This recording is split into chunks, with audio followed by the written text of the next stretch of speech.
El trabajador dominicano cuenta con un amigo que resuelve en sus momentos más difíciles. Nunca hemos visto que trabajadores que nosotros hemos intervenido para que la ARL le busque solución, se le ha dejado de buscar solución. La ARL funciona, que la administradora de riesgos, que ese seguro funciona. Administradora de riesgos laborales, garantizando que miles de dominicanos hagan su jornada sin la más mínima preocupación. Hablar de la ARL es sinónimo de gestión de calidad en la administración de riesgos laborales. Cuando usted acude a la eficacia con que ha funcionado la ARL, y esa eficacia demostrada por ARL es lo que sirve como ejemplo de que el esfuerzo que se ha hecho valió la pena. El trabajador dominicano sabe que puede contar con la ARL, soluciones cuando realmente importan. El Banco Central hace política monetaria. Para ello, utiliza la tasa de política monetaria, buscando incidir en las tasas de interés a que los bancos captan ahorros y prestan para el consumo de los hogares y la inversión de las empresas. El objetivo de la política monetaria es mantener la inflación en torno a una meta definida por el Banco Central, logrando la estabilidad de precios y contribuyendo a crear las condiciones para un crecimiento económico sostenido. Banco Central de la República Dominicana, por la estabilidad y el crecimiento.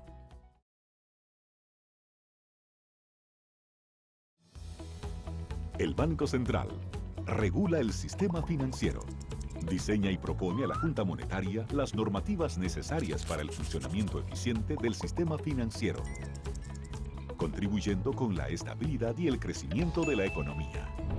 Banco Central de la República Dominicana, por la estabilidad y el crecimiento.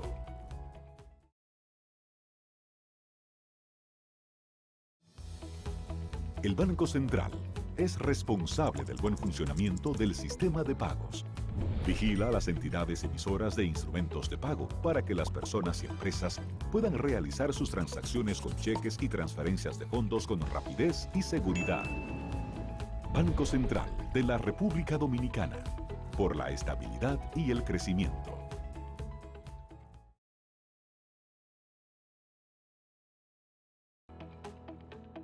El Banco Central emite el dinero. Es la única institución autorizada por la Constitución de la República Dominicana y la Ley Monetaria y Financiera número 183-02 para emitir los billetes y las monedas que las personas y empresas utilizan diariamente.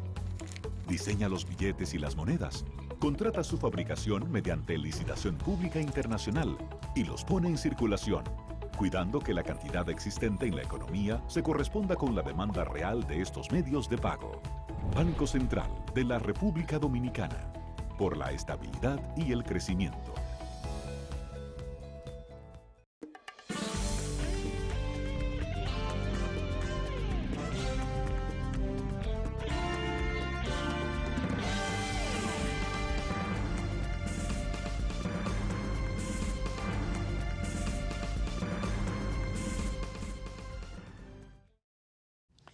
Muy buenas tardes, amables televidentes. Bienvenidos a su cita diaria, crepuscular y nocturna de Teleimpacto, que es al final de la tarde o comenzando la noche.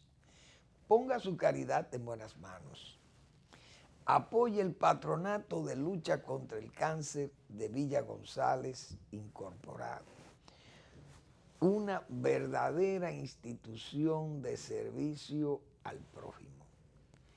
Al prójimo más desamparado, al más pobre. Gente de escasísimos recursos y que necesitan de ese apoyo realmente directo para enfrentar una enfermedad catastrófica como es el cáncer. 809-443-8010. Miren, yo tengo una foto aquí de un camino de Villa Tapia.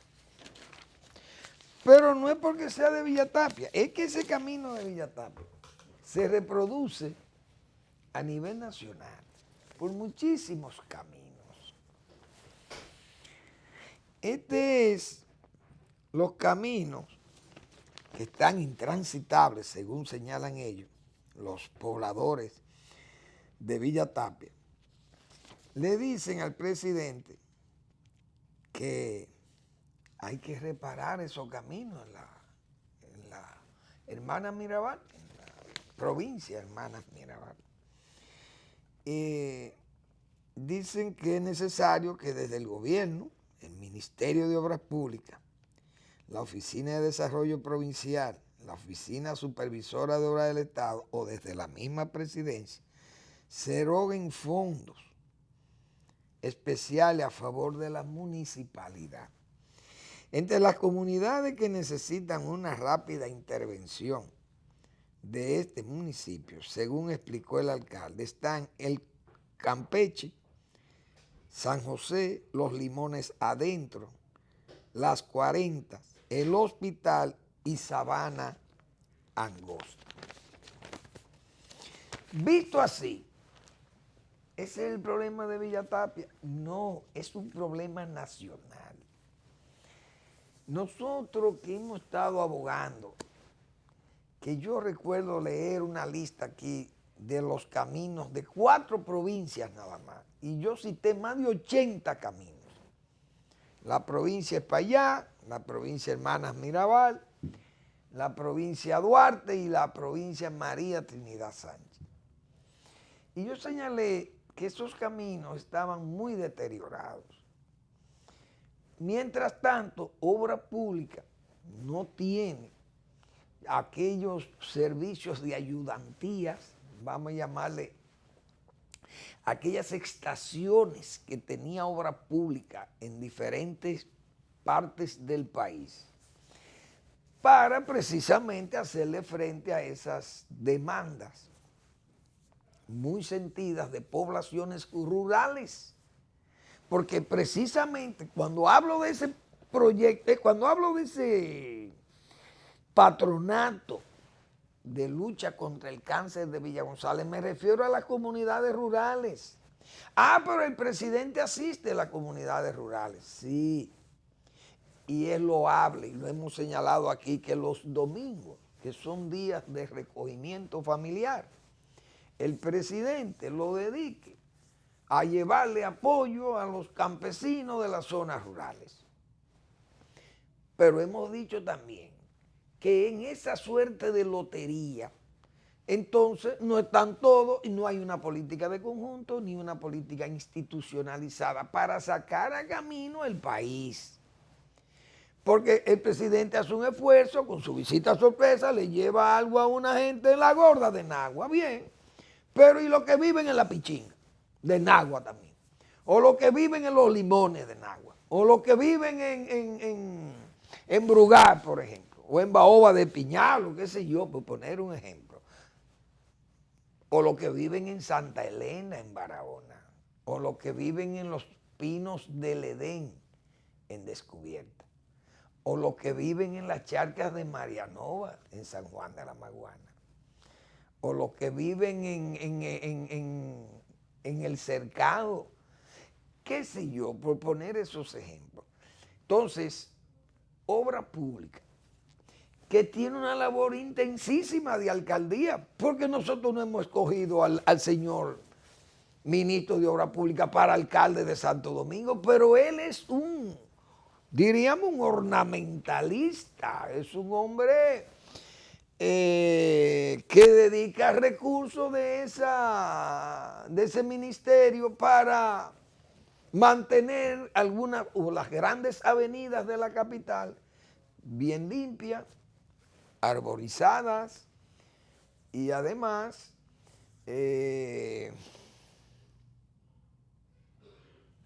pintadas, señalizadas las calzadas e incluso limpiando los invernales, creo que así es que se llaman, los registros para recoger las aguas pluviales y las cloacales.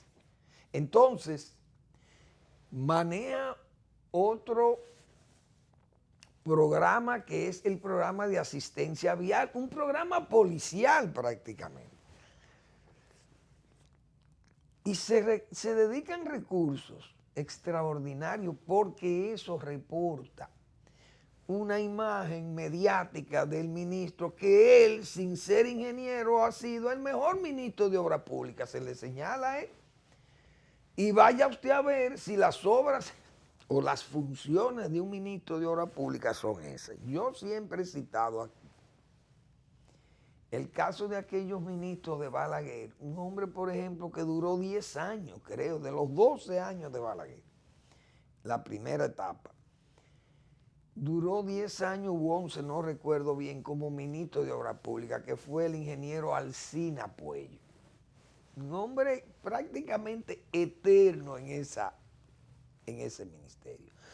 Pero yo en tono jocoso digo muchas veces, señores, ustedes se imaginan Balaguer preguntándole al ingeniero Alcina, que en paz descansen los dos, ingeniero, ¿cuáles han sido las tareas que se han cumplido en obra pública? Mire, envíeme aquí una relación de su obra más relevante en la gestión que usted tiene del periodo que acaba de pasar este año, por ejemplo, el año 1968, 69.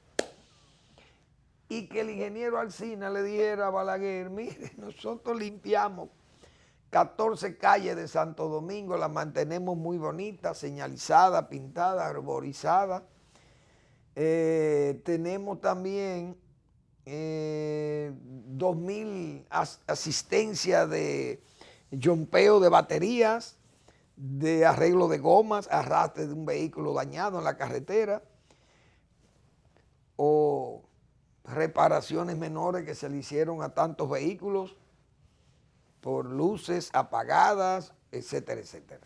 Ustedes se imaginan un informe de ese tipo a un gobierno como aquel, de tantas realizaciones que yo he dicho aquí, hizo 7.000 kilómetros de caminos vecinales, pero a la gente se le olvidó eso. Ahora la gente se olvida de quien le hizo el camino, lo que se quiere es que le arreglen el camino, pero tampoco aparece quien le arregle el camino.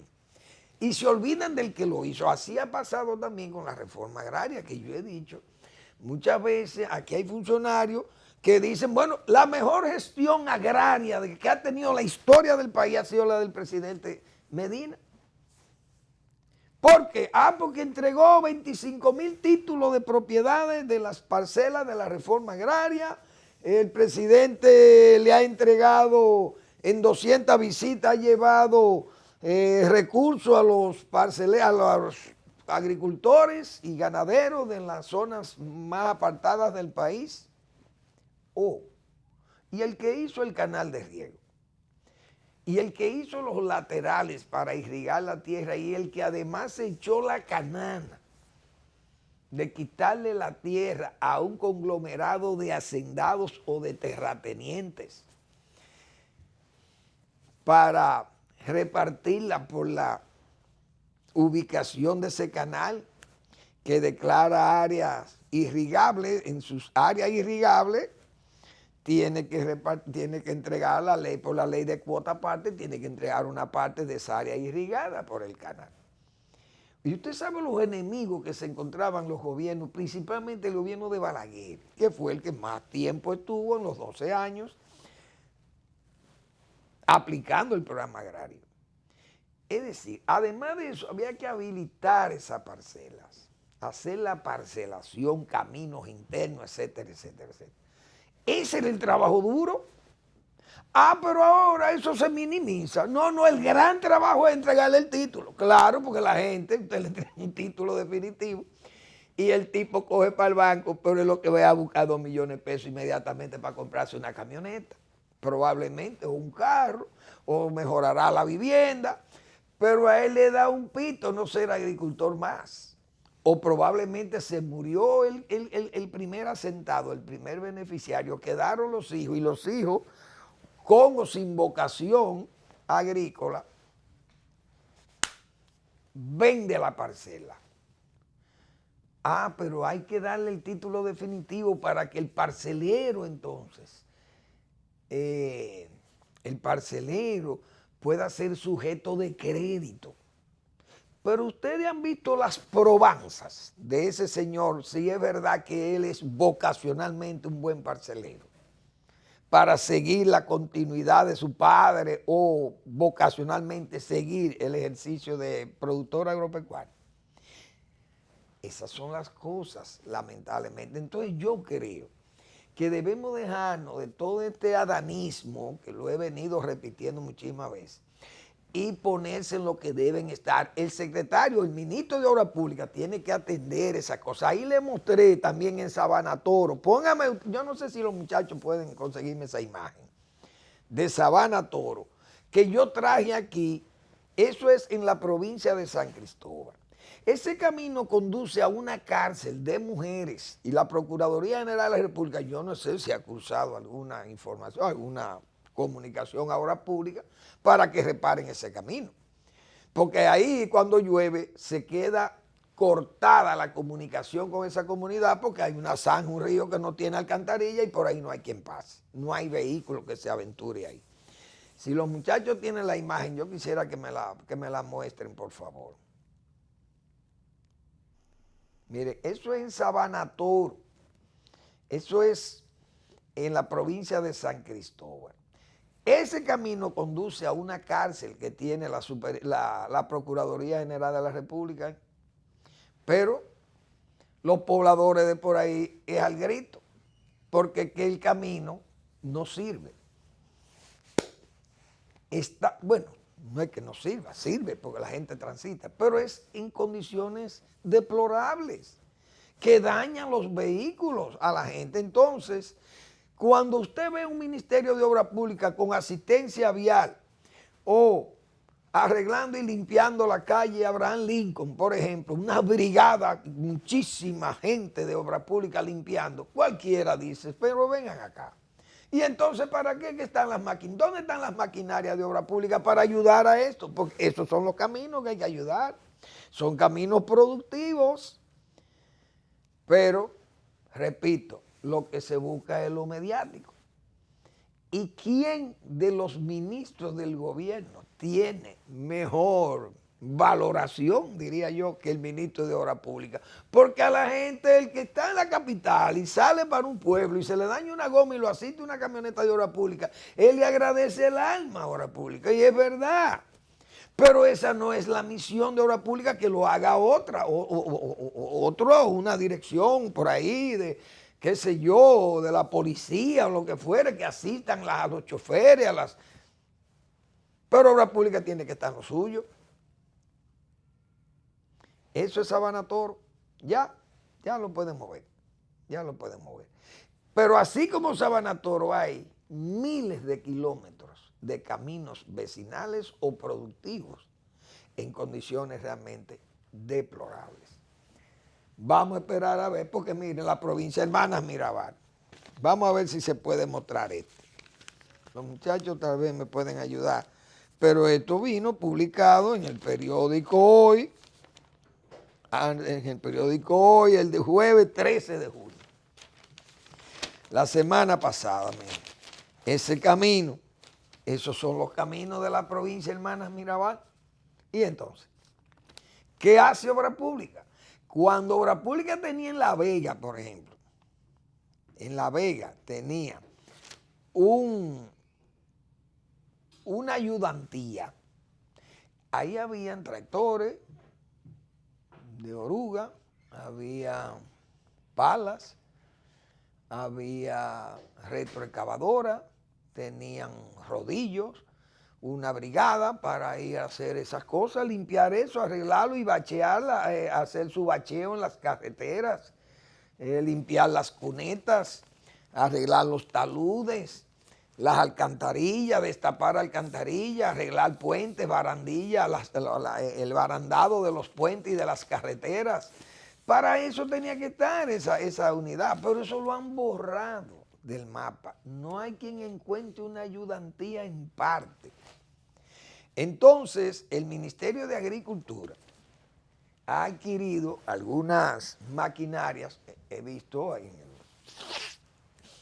en el parqueo, el ministro de Obras Públicas, consciente de que esos caminos están en condiciones de perdición. Y además, que ¿quién va a sacar la producción agropecuaria del campo? Omar es consciente de que tiene que hacerlo, porque si no se van a perder las cosechas. Pero el ministro de Obras Públicas no sabe lo que es una cosecha de aguacate, ni de mango, ni de plátano, porque él no está en eso. Él estará en turismo, está en su negocio de computadoras y cosas de eso, y el ministro, y va a Obras Públicas cuando le parece, y tiene una oficina fuera de Obras Públicas, porque allá lo necean mucho. Pero eso, el ministro de Agricultura sabe que esos caminos hay que repararlos, porque si no, no hay forma de sacar. ¿Quién saca arroz del Limón de Yuna con unos caminos malos? Omar adquirió algunos equipos y Obras Públicas, que es quien debe hacer esos trabajos, tendrá que hacerlo Agricultura con un sacrificio fiscal o económico que tiene que hacer Agricultura para poder atender demanda tan amplia como esa. Realmente es penoso. Yo he sugerido, ya lo pueden quitar.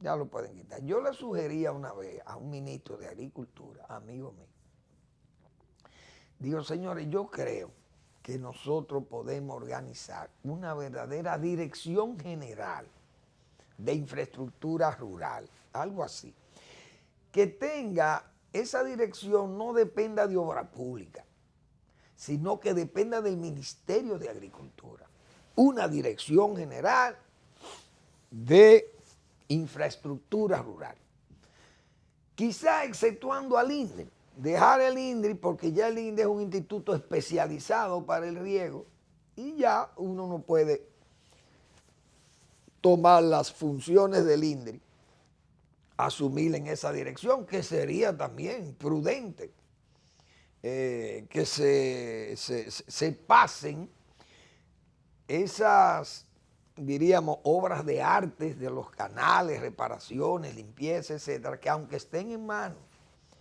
de las juntas de regantes, porque el INDRI entonces ha salido de ella, pero se la ha entregado a las juntas de regantes.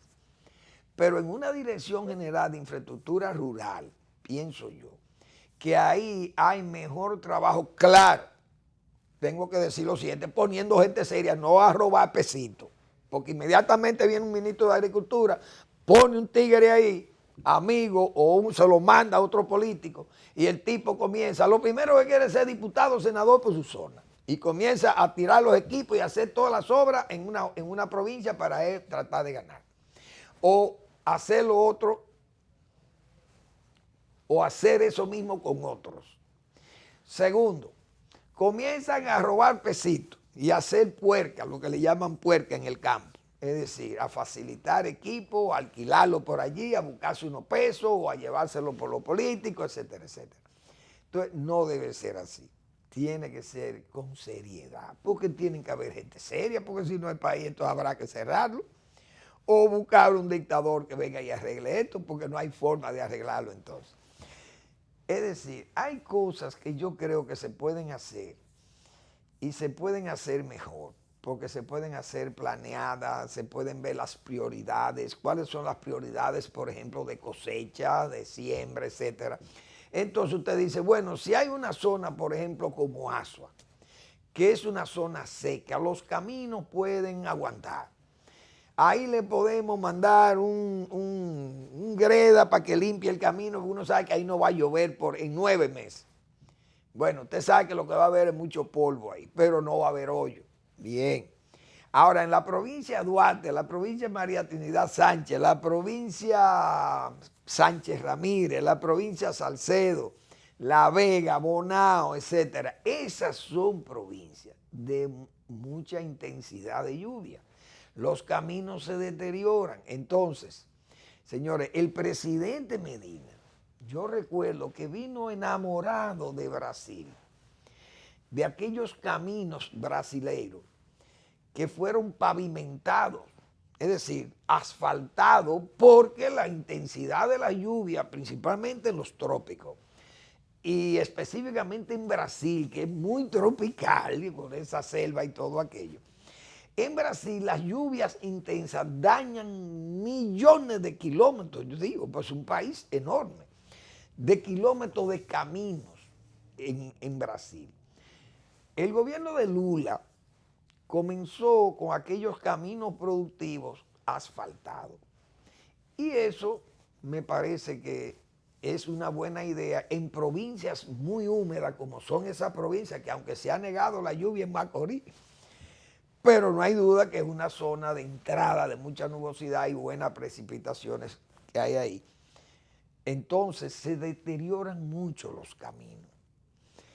El presidente Medina vino imbuido de esa buena, diríamos, de esa buena medida que se podía tomar, pero yo no sé cuál es el alcance y creo que no ha llegado muy lejos en eso. Sí recuerdo que en la gestión de Leonel Fernández, en la provincia Duarte, se inició ese proceso de pavimentación de los caminos, pavimentarlos con asfalto, y cito de ello. Se hizo de asfalto Genimillo, se hizo con asfalto, se hizo Cenoví, se hizo Colón, se hicieron Los Llanos, y en el gobierno de Hipólito Mejía creo que se hizo una carretera que penetra mucho a la zona de las montañas en San Francisco, de ahí de frente a Macorís a San Francisco, que son, creo que esas montañas de, no recuerdo cómo se llaman ahora.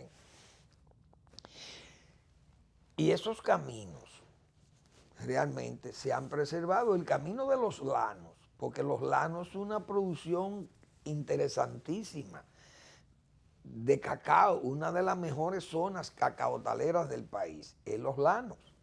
Excelente, pero se pavimentó el camino con asfalto y sus cunetas bien encarchadas para evitar los derrumbes y que se puedan cegar las zanjas con los derrumbes, el deslave. Es decir, eso han soportado lluvias intensísimas y no se han deteriorado tanto los caminos. Ese proceso yo creo que debemos seguirlo. Y hay zonas que pueden esperar, repito, pues son zonas de clima más cálido. En el sur, por ejemplo, los caminos se pueden reparar. Las obras de arte que haya que hacer, etcétera, etcétera. Pero hasta que nosotros no hagamos eso, señores, y al presidente que va a esto, nosotros no vamos a poder tener un campo adecuado. Porque el inversionista rural, lo primero que pregunta, ¿cómo está el camino? Mire, señor, el camino a Vallaguana está en muy malas condiciones, o el camino a Boyá está muy malo, etcétera, etcétera. Usted que tiene interés de fomentar una siembra de cacao, por ejemplo, por Yamasá, o quiere sembrar coco, o quiere hacer una finca ganadera, usted desiste de eso, porque el camión que retira la leche no puede entrar a la parcela porque los caminos no lo permiten. Entonces nosotros tenemos que poner una política de reconstrucción de caminos, pero una política que sea una palacio estrategia, pienso yo. Señores, yo he dicho aquí, el Papa Francisco es un Papa rojo, prácticamente, porque es que es un Papa peronista, chavista, también yo lo he dicho así, por no decir que es un Papa de izquierda. Pero el Papa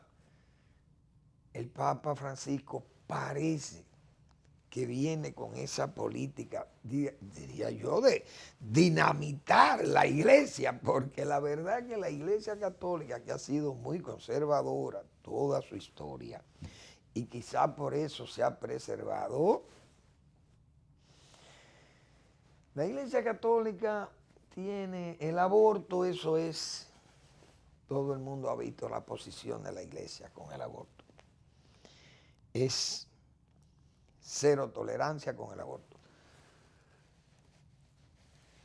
El divorcio, prácticamente medidas casi coercitivas. En Chile no se podía divorciar la gente. La Iglesia Católica es un poder extraordinario sobre el divorcio.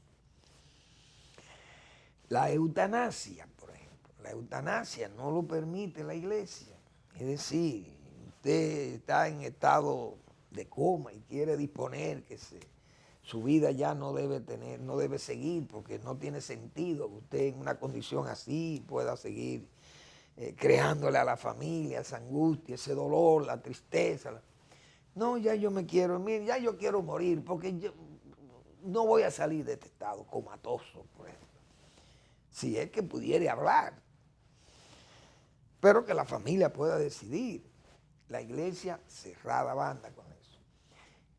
El celibato, que no es dogma de la iglesia, eso fue adoptado en la Edad Media, 1100 y algo, no recuerdo en qué papado fue, no recuerdo, creo que fue Inocencio III, Inocencio I, no recuerdo bien. El asunto es que el celibato indiscutiblemente ha traído muchos problemas a la iglesia, porque en toda la historia, aquí en República Dominicana, que vamos a decir, esto era un atraso, pero locura aquí, tenían cientos de mujeres y muchísimos hijos, los hijos del pecado, como hemos dicho nosotros aquí, esos hijos del pecado, que arzobispos, monseñor, cargados de hijos y de mujeres y de amantes, sacerdotes que negaban sus hijos y le negaban el apellido, entonces fueron asumidos por otro amante de esa madre. Verbigracia, el caso, por ejemplo, de Buenaventura Báez. Y así hemos visto que por el asunto del celibato, entonces vienen esos pecados, viene esa falta de seguimiento a los lineamientos, a los compromisos con Dios que tiene el sacerdote, que tiene que ser célibe. Pero ese celibato no hay duda que ha ido achicando las vocaciones sacerdotales. Y la iglesia se ha visto con una reducción muy alta de sacerdotes, precisamente por esa sequía vocacional que el mismo celibato se le atribuye, a que el celibato aleja a muchos jóvenes que entienden que no van a ser célibes toda su vida, que van a ser sacerdotes, pero bueno, esa es una condición de ser sacerdote. Otros, bueno, la iglesia no es conservadora cuando se opone a la xenofobia, cosa que está muy bien. La iglesia, por ejemplo, en el caso de las sacerdotisas, no acepta sacerdotisas. Es decir, la iglesia ha tenido miles de años esa conducta conservadora.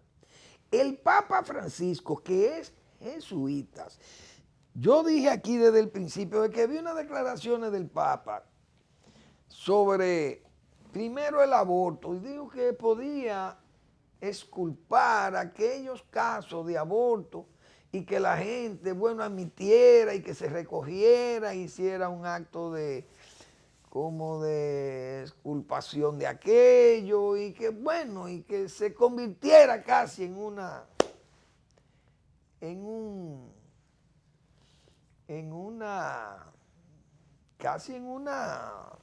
monja, la mujer, o que se recogiera a un beaterio y pudiera limpiar esa conducta realmente mundana. Bueno, y brindó excusa el Papa. Eso fue un choque porque la gente no aceptaba, no podía aceptar esas cosas. Prácticamente ha tenido una política no tan exigente o tan intransigente, por ejemplo, con los preservativos. El Papa Francisco, el celibato, los jesuitas han planteado la eliminación del celibato en la Iglesia Católica.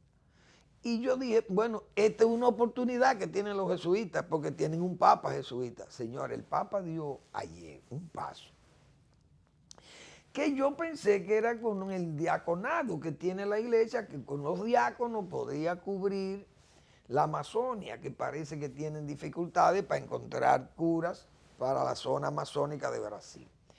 El Papa, pues, ha autorizado a que se puedan ordenar como sacerdotes, padres de familia, gente que tienen sus hijos, su mujer, y que, pero eso es tarea de los diáconos, digo yo, no de un sacerdote en sí. En España hubo sacerdotes episcopalianos de la iglesia episcopal que se cambiaron a la Iglesia Católica y lo han aceptado como sacerdotes.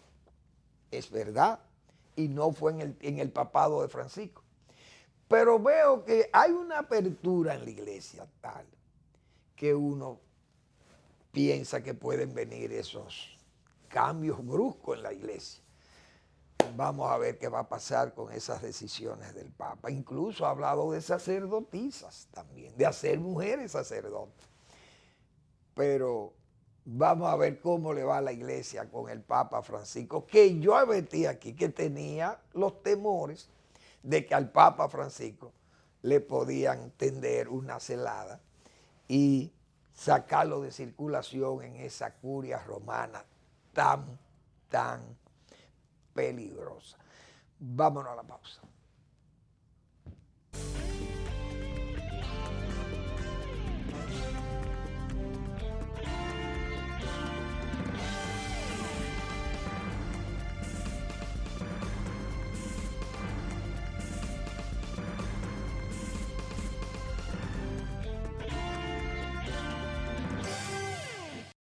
El trabajador dominicano cuenta con un amigo que resuelve en sus momentos más difíciles. Nunca hemos visto que trabajadores que nosotros hemos intervenido para que la ARL le busque solución, se le ha dejado de buscar solución. La ARL funciona, que la administradora de riesgos, que ese seguro funciona. Administradora de riesgos laborales, garantizando que miles de dominicanos hagan su jornada sin la más mínima preocupación. Hablar de la ARL es sinónimo de gestión de calidad en la administración de riesgos laborales. Cuando usted acude a la eficacia con que ha funcionado la ARL, y esa eficacia demostrada por ARL es lo que sirve como ejemplo de que el esfuerzo que se ha hecho valió la pena. El trabajador dominicano sabe que puede contar con la ARL, soluciones cuando realmente importan. El Banco Central hace política monetaria. Para ello, utiliza la tasa de política monetaria, buscando incidir en las tasas de interés a que los bancos captan ahorros y prestan para el consumo de los hogares y la inversión de las empresas. El objetivo de la política monetaria es mantener la inflación en torno a una meta definida por el Banco Central, logrando la estabilidad de precios y contribuyendo a crear las condiciones para un crecimiento económico sostenido. Banco Central de la República Dominicana, por la estabilidad y el crecimiento.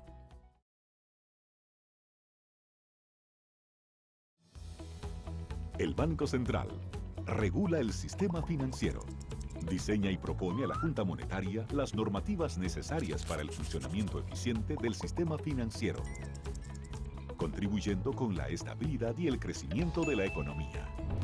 Banco Central de la República Dominicana, por la estabilidad y el crecimiento.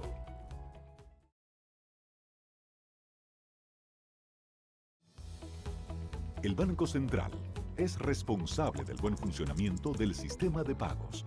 Vigila a las entidades emisoras de instrumentos de pago para que las personas y empresas puedan realizar sus transacciones con cheques y transferencias de fondos con rapidez y seguridad. Banco Central de la República Dominicana, por la estabilidad y el crecimiento.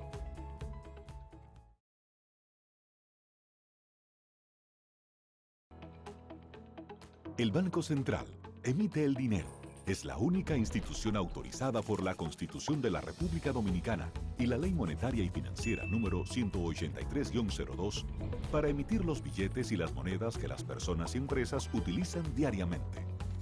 Diseña los billetes y las monedas, contrata su fabricación mediante licitación pública internacional y los pone en circulación, cuidando que la cantidad existente en la economía se corresponda con la demanda real de estos medios de pago. Banco Central de la República Dominicana, por la estabilidad y el crecimiento.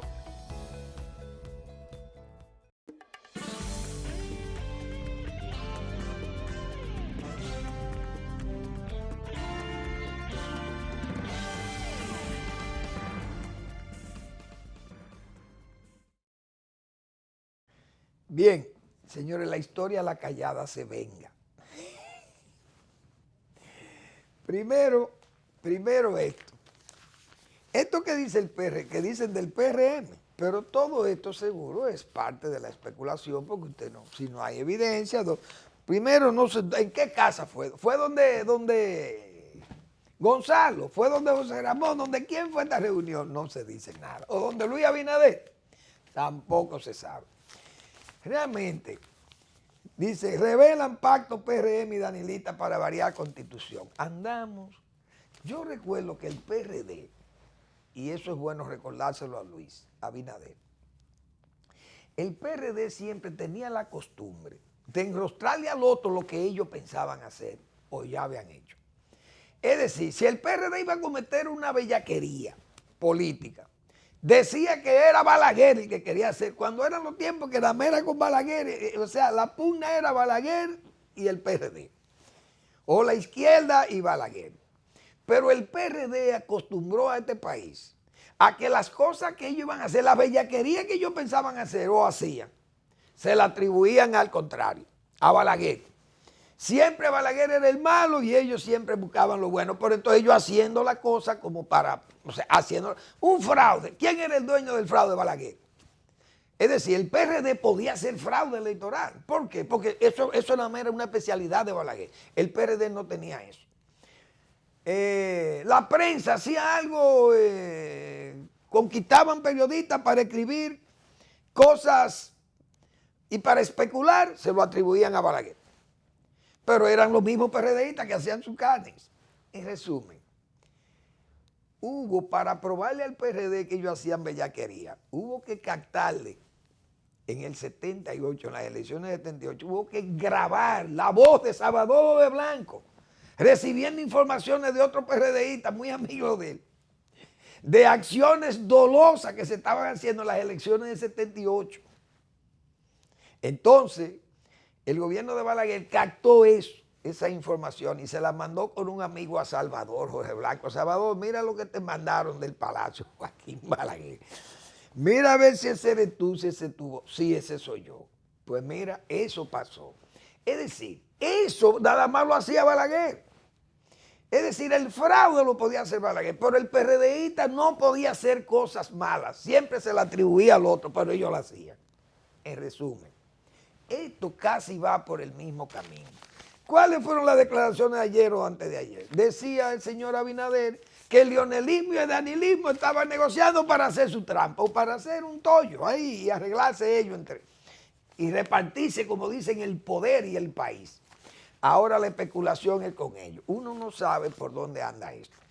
Pero eso parece repetir la historia, que yo digo que a la callada se venga. Así hay otros que oyen. Uno dice cosas aquí. Yo tengo 9 meses diciendo de la habilitación, de los referendos, de todas esas cosas. Digo, bueno, Danilo Medina podría habilitarse, mandar la reforma, habilitarse, y después en forma prosérica decir, miren, yo desisto de ir a la reelección, y es un prócer. Eso lo hemos dicho aquí.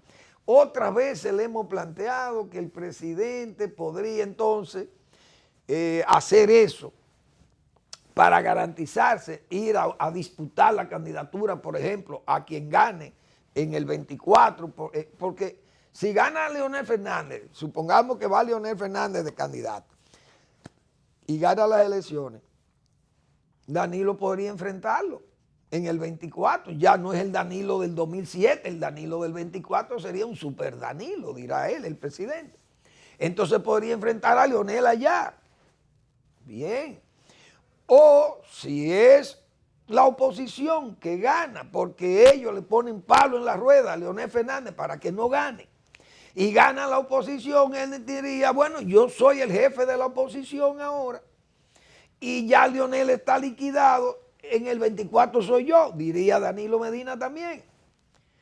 Pero entonces yo he dicho aquí, 9 meses tengo diciendo, o más, yo tengo un año, más de un año, es más, yo tengo 5 años diciéndole aquí. Desde el 2015, yo vengo diciendo, presidente, cuidado con jugar a Trucutú y a Gusalina, la esposa de Trucutú. Es decir, no nos metamos en la prehistoria para entender el presente. Porque si usted hace eso, que hay una experiencia con Salvador, le va a pasar lo mismo que a Salvador Jorge Blanco. que le puso Pablo en las ruedas a su compañero Jacobo Magluta, Jacobo terminó perdiendo las elecciones y Salvador pensó que él se iba a quedar solo como un pato macho en el corral, y terminó en el corral, pero en el corral de la fe, terminó Salvador Jorge Blanco. Y sus días finales fueron realmente, diríamos que hasta desgraciadísimos, porque un hombre como él, que fue presidente, después de aquel poder que tenía Salvador Jorge Blanco, terminar como un verdadero guiñapo político. Así de sencillo. Danilo Medina jugaría todo eso, digo yo. Bueno, si él quiere jugar, puede jugar, pero tiene que asumir una responsabilidad que va a terminar en eso. O el presidente dice, miren, yo voy a la reforma para rehabilitarme y me voy a repostular por encima de quien sea. Aunque las fumatas que yo leí el viernes sean contrarias y son fumatas oscuras y no blancas, léase la embajada americana, todas esas decisiones que ha tomado, que yo digo que no son cosas de un reeleccionista, porque ¿qué reeleccionista va a despedir 8 organizaciones políticas que se le vayan del lado? Y él lo empuja a que se larguen, como dice. Eso no lo hace ningún reeleccionista, decía yo. Pues bien, la historia, señores, yo estoy viendo unos errabundos y diríamos desvergonzados reformistas, si se le puede llamar reformistas, que han estado soplando las brasas para que el presidente trate de sacar una fumata blanca, como digo yo, una fumata blanca, y le diga al país, mire, yo voy a la reforma y voy a la repostulación. Es decir, si es por aquí, por el PRM, decía que el PRM no quiere que le cuenten los votos en las elecciones que son primero, la de febrero, que son las elecciones municipales, porque quizá ya eso lo han dicho 1000 gente aquí, pero ahora sale alguien y ya es la fórmula de fulano. Pero señor, ¿quién es fulano? Eso ha oído eso 1000 veces. ¿Qué es lo que hay que decir nada de eso? Se ha dicho 1000 veces. Todas las posibilidades que el presidente pueda tener. Todos los analistas de radio y televisión y de periódico han dicho todo. El asunto está en que aquí hay mucha gente que tiene mala memoria. Los errabundos y desvergonzados reformistas. Yo el viernes les recordé aquí lo que Balaguer le dijo a algunos senadores de su partido, cuando en 1994, que fue estuprada la Constitución, y le pusieron un transitorio a Balaguer.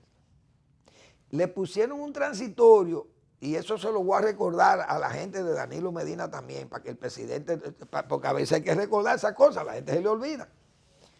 A Balaguer le pusieron un transitorio, pero un transitorio peor que el que tiene Danilo, porque a Balaguer le quitaron 2 años después de la Junta Central Electoral haberlo declarado ganador.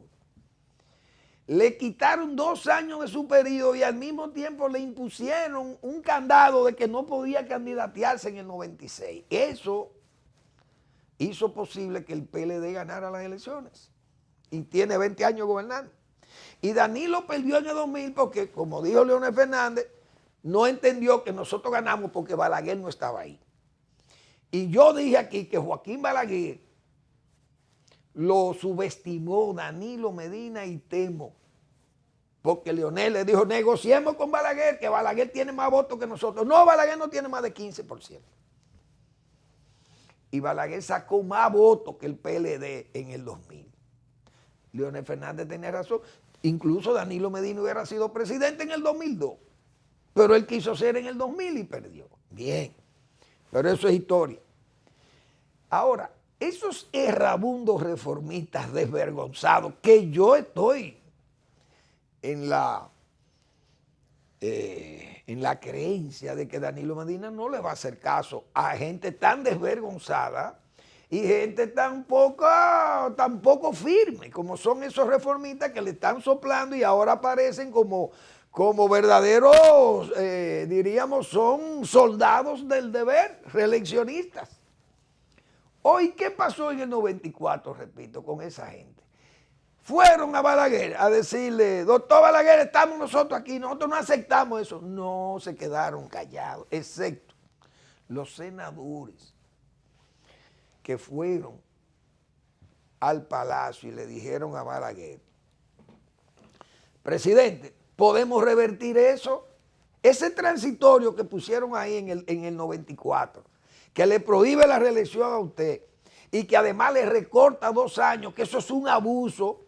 No es a Danilo Medina, qué discriminatorio contra el presidente Danilo Medina, eso no se había visto. Pues sí, se había visto aquí, porque a Balaguer no, nada más no lo discriminaron, que no se podía candidatear, sino que le recortaron 2 años a su periodo, que es más grave, como el transitorio mismo.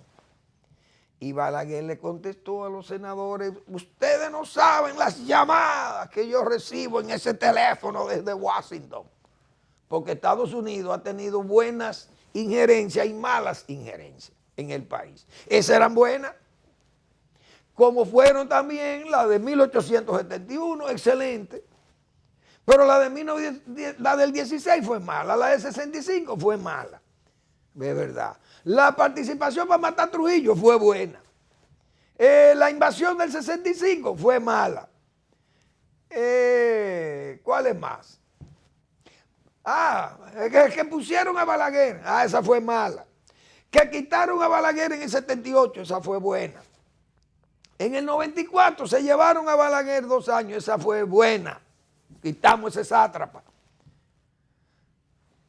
Entonces, señores, vino la injerencia para poner a Peña Gómez presidente con Pastorino y su grupo.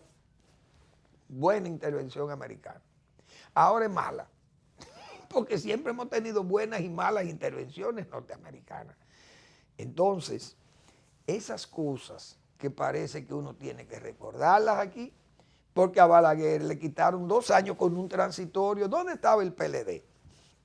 Feliz con ese transitorio. ¿Usted sabe por qué? Porque ese transitorio le permitió al PLD ser presidente, a Leonel Fernández, llegar al poder. Porque si Balaguer hubiera ido a las elecciones del 98, que era donde estaba el PLD hubiera seguido siendo chiquito y no hubiera accesado al poder. Porque las elecciones iban a ser en el 98. Pero al recortar 2 años a Balaguer, la llevaron al 96. ¿Y dónde estaban los demás? ¿Dónde estaba ese comité político que está ahí? ¿Dónde estaban? Aplaudiendo ese transitorio. Entonces ahora ese transitorio que no se lo puso Balaguer a Danilo, ni se lo puso Leonel a Danilo, se lo puso el propio Danilo Medina, para como un acto de buena fe de que él no tenía interés en seguir, que será la última vez que se iba a postular. Entonces, ahí anda ahora un grupo diciendo que eso es discriminatorio. No, no es discriminatorio, es que hay que respetar los acuerdos. Y si no se va a respetar, entonces jugar a Maquiavelo.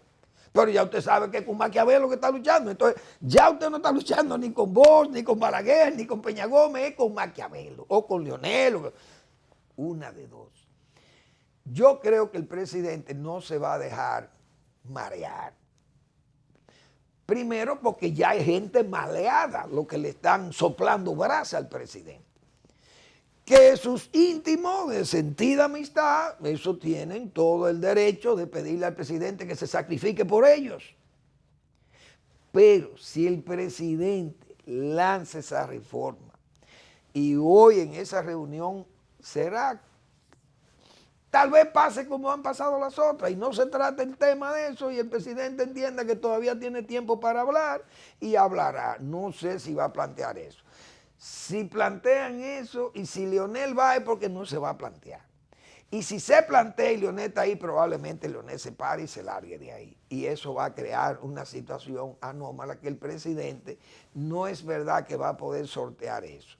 Si el presidente se lanza solo por esa reforma, por la vía que fuere, aunque usen de comodín al PRD para atraer, nadie va a creer que ese grupo de gente se fueron por una vocación, se fueron por una buena intención política o porque están saturados de estar en un partido que no le ven futuro, como es el PRM, que sí, que se van a ir allá.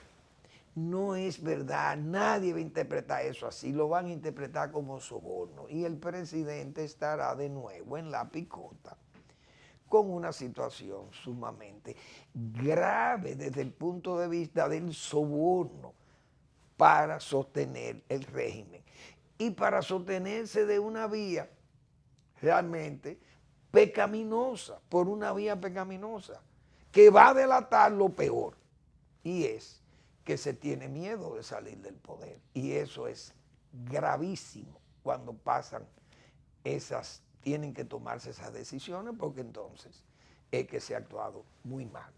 Señores, gracias por preferirnos y nos vemos mañana en otra entrega de Al Final de la Tarde o comenzando la noche.